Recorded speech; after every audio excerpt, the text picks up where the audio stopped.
په ښار کې روانه دغه مېرمن چې د نارینه‌و لباس یې اغوستی له کومې ویرې او ډار پرته په ډډه زړه د اړتیا وړ توکي رانیسي. نوم یې حکمینه دی خو د خوست ښاریان او د کورنۍ غړي یې لالا بولي. له ماشومتوبه د هلکانو کالي اغوندي. دا وایي د نارینه‌و په شان احساس کوي نو ځکه یې لباس هم د نارینه‌و په څېر انتخاب کړی. دا وایي ډېرو خلکو یې د دې کار مخالفت کړی خو د خلکو په خبرو پسې یې غوږ نه دی ګرولی. زه به ته یم چې دا خپل زړه دی، چاته تیره جمعه خوند ورکوي، چاته شنه جمعه، چاته سپینه جمعه خوند ورکوي، چاته مټار خوند ورکوي، چاته جوس خوند، چاته لباس په خپل وسیع چې رسي موږ ته د لباس خوند ورکړی دی. دا لباس کې موږ ته زه په دا کار موږ ماته کړای شم، په زور ته تلای شم او پخواني وخت نه مې بایسکل به تلم چې د جوړ ټیپانګ مې تړلی و. یوه ښځه چې په بایسکل سپاره شي ډېره بده برېښي، که سړي په لباس کې سپاره شي ادغام نشته. مخ ته خو موټر نه وي، بل شی نه وي، پلور مې نه وي، یو کس و به زور ته به راوړم په بایسکل هم بیا هغه کړ سامان غوړه مې ته داسې وکړه یو موټر یو.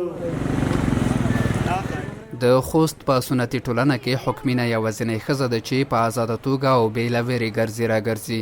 دا ځکه چې د نارینه‌و په جامو کې خپل اصلي هویت پټ کړی. له هغې سره ډېری مخکېدونکي کسان په لومړیو کې نه پوهېږي چې دا یوه ښځه ده. تازه ګل په خوست ښار کې هغه هټیوال دی چې حکمینه ترې ډېری وخت د اړتیا وړ توکي رانیسي. دی وایي کله چې له حکمینې سره ویني داسې احساس نه کوي چې له یوې ښځې سره مخامخ دی.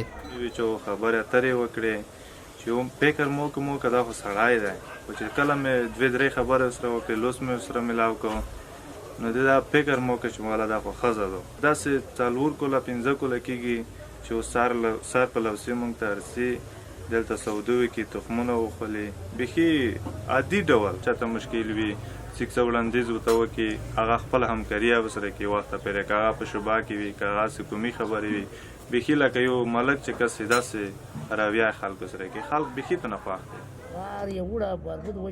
حکمینه د خپل امنیت په خاطر له ځان سره تومانچه هم ګرځوي. دغه 80 کلنه مېرمن وایي په ژوند کې ډېرې ترخې ورځې تېرې کړي خو له ټولو مشکلاتو سره یې په یوازې ځان مبارزه کړې. دا له نورو افغان ښځو هم غواړي چې د خپلو حقونو د ترلاسه کولو لپاره غلې پاتې نه شي. موږ پلور نه غوښتی دی، یو ورېر نه مې غوښتی دی، یو بدیاني سړي نه مې غوښتی دی چې بدیانی سړی دی مو په خاک لګېږي یا پوښتنه یې ونه کړم نه یې پرېږدم په تیپه کې یې ولم اول خو یې په خوله دې لیارې چې خوله دې لیارې نه وي حکومت یې لیارې چې حکومت یې لیارې نه وي زیر خو شته. حکمینه د سولې په روانو خبرو کې د ښځو غونډې ته هم اندېښمنه ده. ویلې چې نن اول غونډه وه یوه کسه ښځه وروړه چا برخه ور کړه دی څه کسونه وړ دي خارج ته شوروي ته یوه ښځه وروړه یعنې په پارلمان کې انتقاد شوی دی. زه چې وکړم څه چې نه وایي چې خو خلک یې واضح ویني چې اوبه یې پوس یار کړي دي. یعنې ښځو ته برخه نه ده ورکړل نه حکمینې واده نه دی کړی. یوه خور او 2 ورونه لري او اوسمهال یې د کورنۍ د ټولو غړو شمېر تر 40 کسانو رسیږي.